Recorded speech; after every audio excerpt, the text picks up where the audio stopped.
Yusek, matapos pagtibayin ng Kamara ang pagbasura ng impeachment complaint kahapon laban kay Pangulong Marcos, tanong ko po, paano planong muling buuin ng palasyo ang tiwala ng publiko sa gitna ng mga tanong kaugnay ng nasabing desisyon?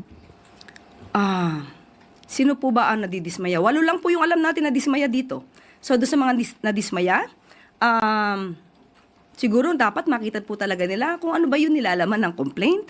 At hindi po talaga pwede kasing gamitin ang mga ganitong klaseng forum para sa isang fishing expedition.